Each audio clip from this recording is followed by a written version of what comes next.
오늘이 이제 10월 24일이거든요. 1년 전 10월 24일 무슨 일이 있었는지 아시나요? 1년 전 10월 24일.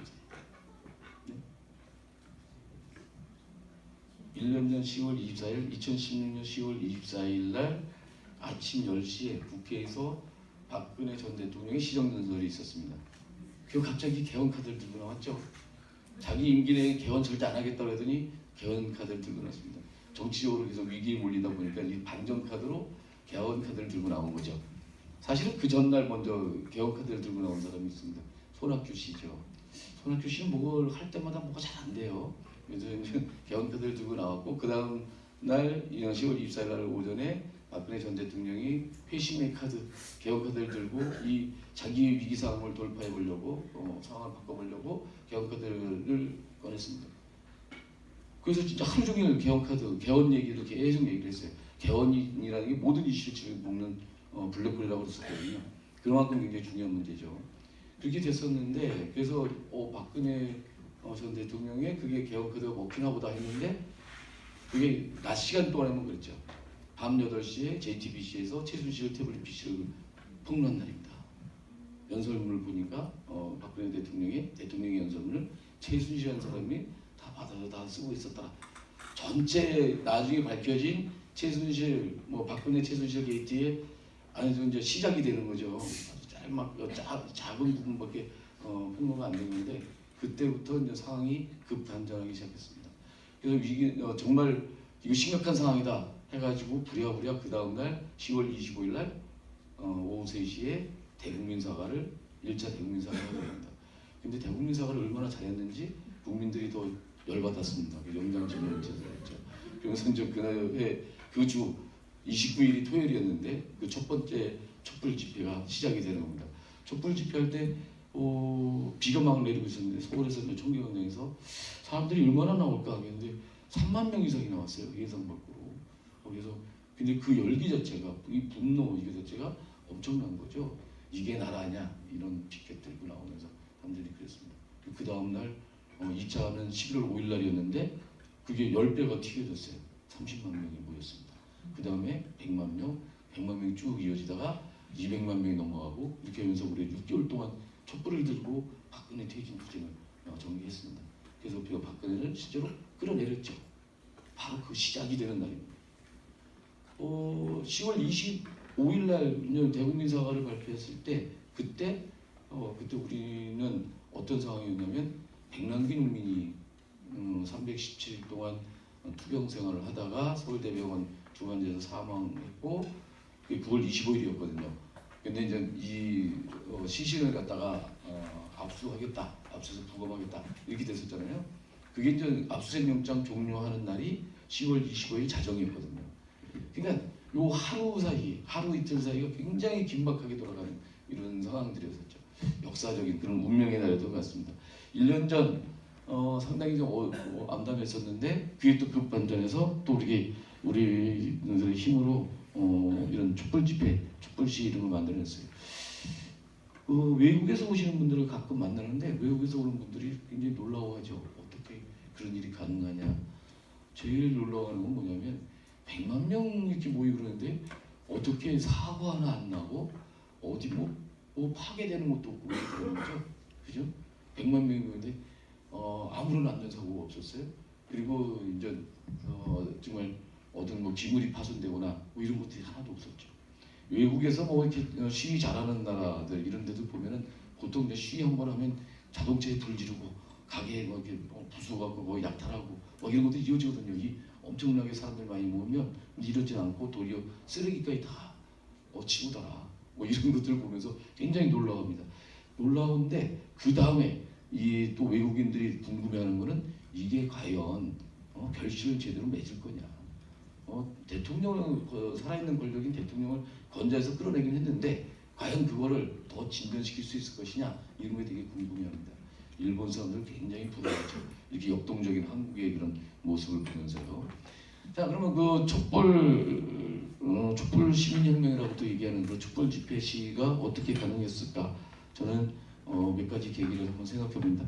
그 하나가 세월호 참사입니다. 세월호 참사 여기 특별히 다시 하나하나 얘기해 볼 필요가 없겠죠? 그죠? 예, 이렇게 2016년 4월 16일 날 사람이 저 안에 있는데, 배 안에 있는데 구조를 하지 않았습니다. 구조할 수 있었던 시간 1시간에서 1시간 반, 그 골든타임을 다 아무것도 하지 않고 도리어 구조하려고 하는 사람들, 그런 거에 구조하려고 오는 세력들을 막았습니다. 이러면서 세월호 싸움이 시작이 됐죠. 이건 2015년 4월입니다. 청와대 박근혜 대통령을 만나서 항의하겠다고 이렇게 가는 이 길을, 유가족과 시민들이 가는 길을 이렇게 차벽으로 막았고, 이렇게 이제 캡사이신으로 차벽 앞에서 이렇게 이제 캡사이신으로 유가족들을 향해서 이렇게 캡사이신을 쏴대고 물대포를 쏴대고 이렇게 했었던 상태입니다. 여기는 그 유민희 아빠 46일 동안 단식 농성을 하면서 특별법 제정을 위해서 단식을 했던 유민희 아빠가 지금 그 다음에 2015년 그때 경복궁 앞에서 이렇게 경찰 버스에 올라왔다가 연행되는 그런 상황입니다. 세월호와 관련해서 가장 인상 깊은 장면이 몇 가지가 있어요. 이게 기억에 남는 인상. 팽목항에 가서의 그런 모습들, 진도실내 체육관의 그런 모습들, 이런 것도 있고 그런데 저는 지금도 뚜렷이 기억나는 게 그렇습니다. 2014년 5월 9일이었습니다. 5월 8일 그 전날이 어버이날이었는데 KBS 그 외국 보도에 항의하러 안산에서 유가족들이 버스 타고 올라왔거든요. 사과를 못 받자 그 밤에 청운동, 청와대 옆에 청운동 사무소 앞에 가서 농성에 들어갔습니다. 하룻밤을 거기 자고 난 다음에 그 다음날 아침이었죠. 아침 10시쯤 돼서 여기 인사하러 오는 사람들이 있었어요. 세월호에서 탈출한 학생들, 생존 학생들이 처음으로 유가족들 앞에 가서 인사를 한 겁니다. 영정을 끌어안고 있는 그 유가족들 앞에서 이 생존 학생 대표자가 뭐라고 인사를 하냐면 저희만 살아서 죄송합니다. 가장 아픈 그런 트라우마를 겪으면서 살아야 될 그 학생들이 그 엄마 아빠들, 친구의 엄마 아빠들 앞에서 우리만 살아와서 죄송합니다 그랬습니다. 그 뒤에 유가족들은 미수자 가족들 앞에서 고개를 들지 못했습니다. 죄인이었습니다. 항상 미안하다고 그랬고요. 그리고 미수자 가족들은 소원이 뭐냐면 유가족이 되는 거였습니다. 세상에 소원이 유가족이 되는 거였던 그런 세월이 지금 1000년 넘게 지금 흘러온 거고 아직도 그 상황은 끝나지 않은 거죠. 자, 이 상황은 뭐냐면 2015년 4월 2일 광화문 세월호 광장에서 삭발하는 유가족들의 모습입니다. 이 사람들이 왜 삭발을 했냐면 그해 2015년 3월 27일 날 정부가 그 특별법 시행령을 만들었는데 그 시행령 자체가 엉터리였죠. 그래서 그 시행령으로 특별법조차 무력화시킬 수 있는 그런 거기 때문에 그걸 폐기하라는 싸움을 할 수밖에 없었습니다. 그리고 세월호 인양 약속을 제대로 지켜라 라고 했습니다. 그러면서 유가족들이 요구했던 건 정부한테 정말 호소했던 건 뭐냐면 제발 돈으로 우리를 모욕하지 마라. 우리는 돈을 가라고 이러는 게 아니다. 4월 16일 2014년 4월 16일 그때 왜 우리 아이들이 구조받지 못했는지에 대해서 알고 싶고 그래야만 우리가 죽어서라도 아이들을 조금 더 떳떳하게 만날 수 있을 것 같아서 우리는 진상규명 요구하는 거다. 그러니 제발 돈 갖고 장난치지 마라. 우리는 돈에 관심 없다. 그랬는데 그게 3월 27일 날 그러면서 광화문에서 노숙농성에 들어갔는데 4월 1일 날 정부에서 단원고등학교 2학년 학생들, 그 학생들한테는 8억 2천만 원을 주고 그리고 교사들한테 10억 얼마를 준다고 하면서 엄청나게 돈을 주는 것처럼 보상해 주는 것처럼 거짓 보도를 내게 만들었습니다. 보도자를 돌리고 그 언론이 그들 도배했습니다. 정말 유가족들이 격분했죠. 그렇지 않아도 계속해서 자식의 시체를 팔아서 돈을 더 챙기려고 하는 그렇게 때를 쓰는 유가족으로 매도를 했었거든요. 그게 얼마나 큰 저건지 이 사람들이 그 정부의 그런 발표를 보고 엄청 분노를 했습니다. 격분했던 유가족들이 삭발을 단행합니다. 저 삭발이 끝나고 나서 안산에서 광화문까지 1박 2일 동안 행진해서 아이들의 영정을 안고 행진해서 올라오면서 일주기 투쟁을 진행을 하는 겁니다. 일주기 투쟁을 결국 박근혜 정부로부터 세월호 인양 약속을 받아냈지만 특별법 시행령은 폐기가 되지 않았고 약간 수정이 됐을 뿐이었고요. 그해 8월 달부터 특별조사위원회가 활동에 들어갔습니다. 하지만 박근혜 정부는 2015년 1월 1일부터 그런 특별법이 시행된 것이고 그게 바로 특별조사위원회가 활동을 개시한 날이다 이렇게 우겨댔습니다. 법에도 없는 이런 거를. 그러다가 작년 6월 30일 날로 조사활동 기간이 끝나고 9월 30일로 이 특별조사위원회 종합보고서까지 내는 그것까지 다 끝난다. 그러면서 강제 해산 절차에 들어갑니다. 여기에 항해서 이석대 위원장을 비롯해서 거기 위원들, 조사관들, 그 시민들이 3개월 동안 광화문에서 농성을 전개합니다. 그럼에도 불구하고 9월 30일자로 세월호 특별조사위원회는 강제 해산되고 맙니다. 이런 암담한 상황들을 작년에 우리가 맡고 있었던 거죠. 이랬을 때 한편에서 이랬었는데 세월호 참사 이후에 사람들의 인식은 바뀌고 있었습니다.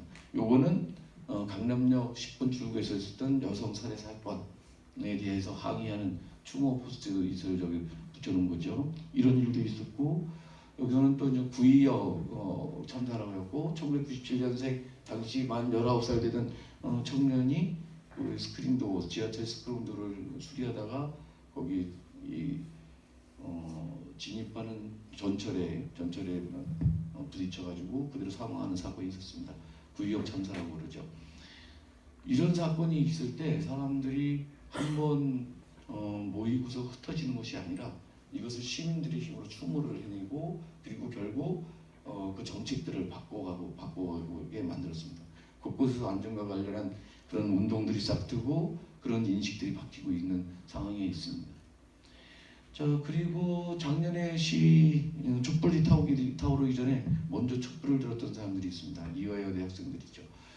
이화여대 미래라이프라고 하는 그런 평생대학원 같은 거를 만들려고 하는 것에 반대하는, 어쩌면 지극히 학내 문제를 가지고 싸움을 했는데 총장이 경찰 투입을 요청해서 경찰 1,600명이 학내에 투입해서 학생들을 잡아갑니다. 그래서 학생들과 졸업생들 동문까지 나서서 농성에 들어가면서 학내에서 이렇게 불을 밝게 됐던 거죠. 촛불을 먼저 들었습니다. 그런데 맨 처음에 학내 문제로 시작한 이런 것이 나중에 보니까 정유라 사건하고 연결이 되는 거였죠. 그죠? 예. 그리고 더군다나 이제 정유라가 돈 가진 부모 만난 것도 능력이다 이런 점에서 학생들, 젊은층들의 분노를 촉발시켰습니다. 정유라도 박근혜도 기여한 측면이 굉장히 큰 거죠. 예, 그런 면도 있고요. 그리고 이제 교수님들이 마지막 정리를 했습니다. 교수님들은 항상 나중에 나타나시죠. 예, 정리된 점에서 나타나시는데 어쨌든 저 사건으로 인해서 학교의 그런 대학가의 시국선언 이런 것들이 확 번져나갔고 젊은 층들이 초기에 촛불 시기에 대거 참여하는 그런 동력을 형성하게 됩니다. 그런데 우리 봐야 될 거는 왜 그럼 학생들이 저렇게 분노했을까? 학생들이 저 대학생들을 분노했던 이유 중에 하나는 우리 사회의 공정성의 마지막 보루라고 하는 대학 입시조차도 이게 농락당한 거죠. 불법적인 그런 특례 입학, 불법적인 학사 관리 이런 것들이 드러나는 거죠. 도저히 있을 수 없는, 자기네들은 학교 들어가서 얼마나 노력을 했고 그걸 통해서 또 학사 관리를 얼마나 철저하게 하고 스텝을 쌓고 그러는 와중에 부모 잘 만난 정유라는 교수가 다 봐주고 수업에 참여하지 않아도 점수가 나오고 이런 등등 어떤 이런 걸 보면서 또 분개하는 거죠. 이런 것들이 또 하나 있었고요. 또 하나는 백남기 농민의 사건입니다. 이분 317일 동안 병원에 입원해 있었지만 결국 살아나지 못했죠.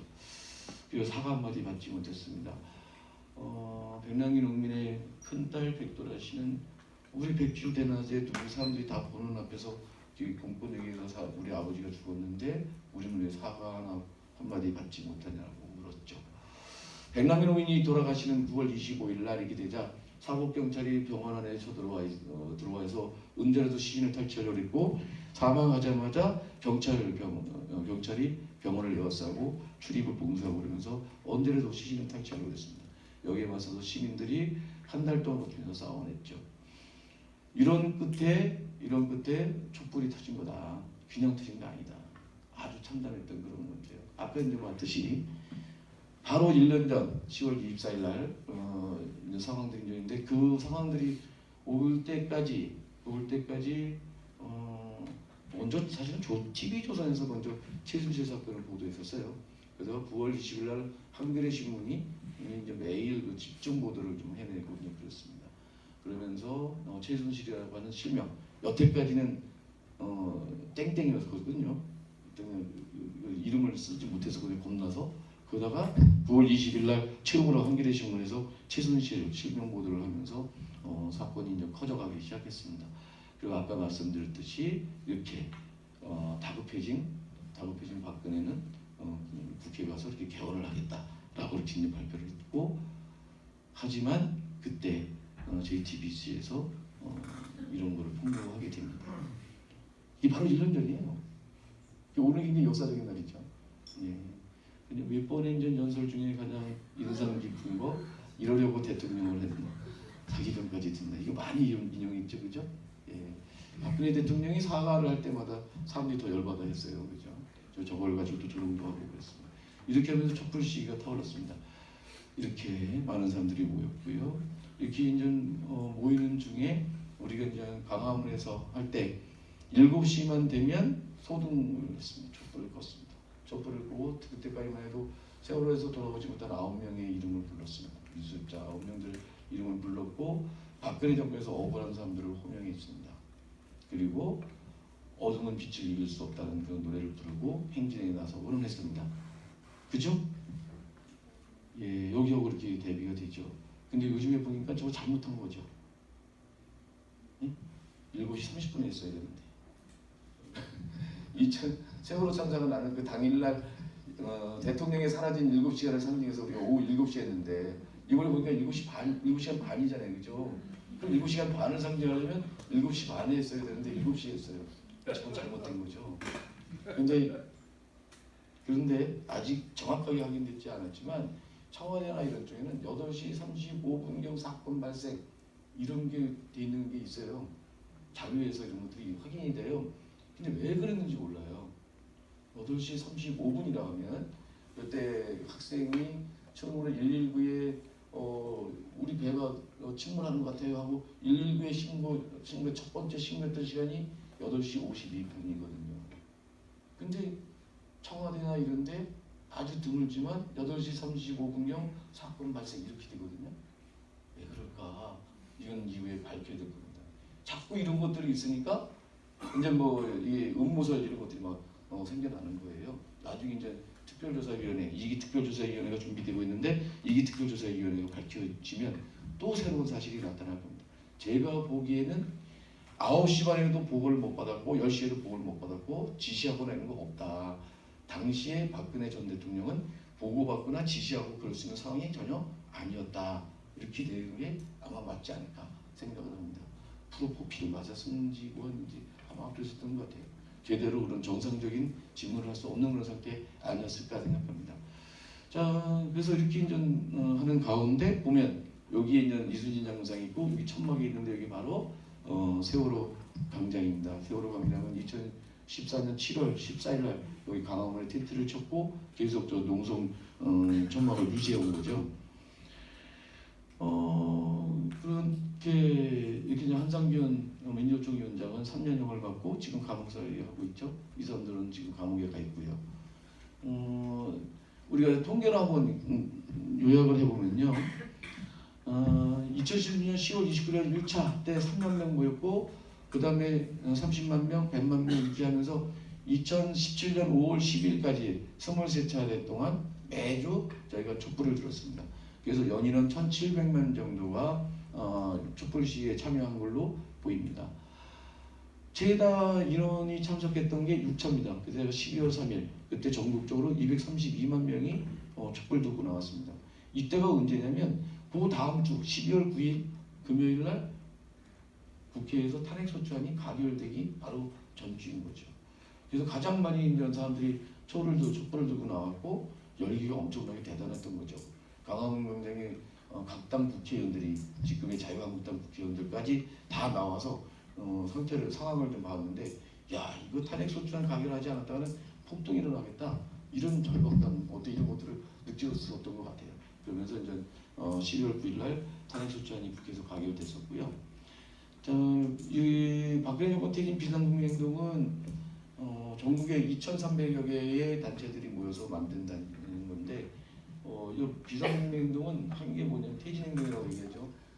퇴진행동은 뭘 했냐면 딴 지역은 좀 다를 수 있지만 서울에서는 무대, 촛불 집회 시위를 할 수 있는 무대를 준비하고 진행을 맡는 것밖에 없습니다. 시민들이 나와서 뭐 하고 그러는데 처음에 저도 이제 공동대표였는데요. 50여 명의 공동대표 중에 한 명인데 저가 걱정한 건 다른 거 없습니다. 안전사고 날까봐 100만 명이 모이는데 갑자기 우리가 안전대책 이런 게 준비가 참 안 됐었거든요.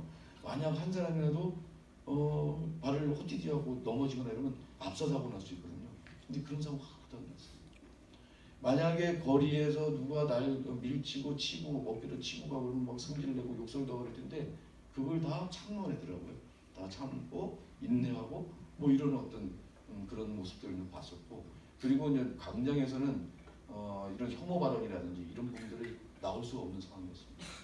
박근혜를 이제 퇴진시켜야 된다면서 이제 사의를 보는 사람이나 발언하는 사람들이 박근혜 미친년 뭐 이런 것도 한번 나왔었거든요. 그런 말을 하자마자 특히 젊은 여성들이 엄청나게 항의하는 거죠. 예, 이러면서 광장에서는 그런 혐오 발언, 차별 발언 이런 거 절대 금지 이렇게 하면서 모두가 평등한, 모두가 존중받는 그런 광장을 만들기 위해서 노력을 했습니다. 퇴진행동 돈이 하나도 없었는데 23차례 이게 주말 촛불 집회를 성사시켰거든요. 100만 명 모이는 촛불 집회 한 번 하려면 최하 1억이 들어갑니다. 1억이 엄청난 돈인데 그냥 하루 하는데 그 들어가는 거예요.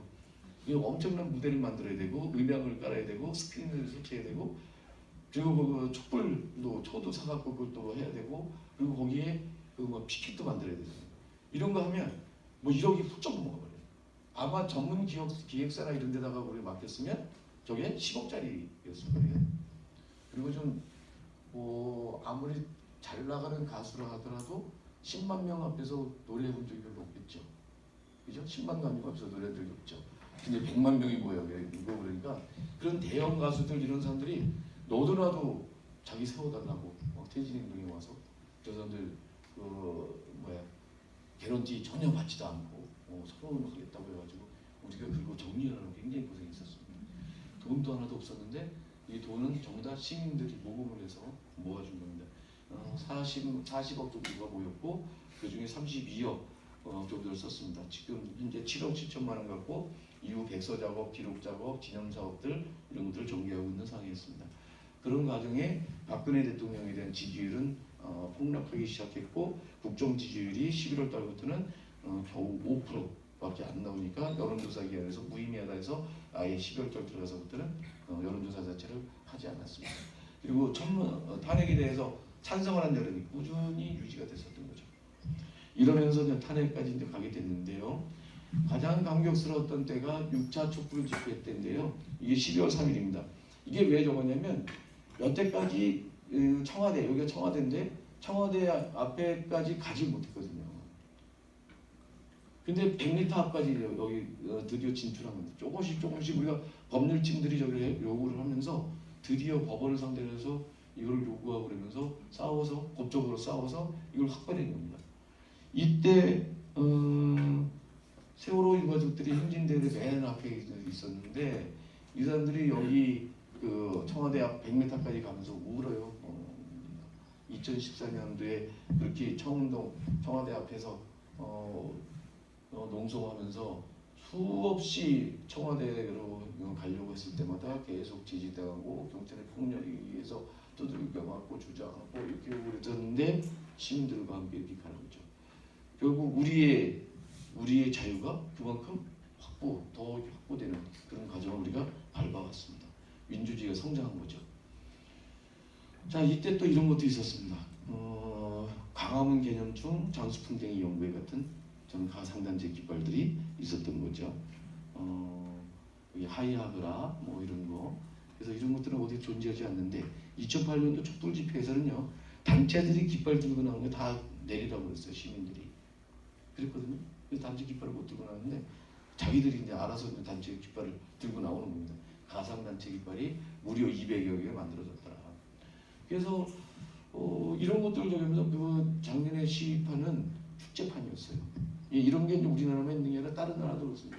폭력적인 그런 정부의 폭력적인 그런 시위 진압 이런 거에 맞서서 그거를 조롱하면서 풍자하고 이런 것들을 하는 거죠. 물대포와 체류화에게 쏟아지는 거기에 사람들이 저렇게 댄스를 하고 음악을 틀어놓고 이렇게 하는 거와 유사한 형태의 문화적 현상입니다. 이렇게 하면서 저희가 촛불 집회를 이어왔습니다. 그래서 이렇게 탄핵을 소추안이 가결됐고 드디어 3월 10일 날 이렇게 탄핵이 헌법재판소에서 만장일치로 가게 되는 거죠. 박근혜가 위반한 헌법점 굉장히 많죠. 예, 이런 사람들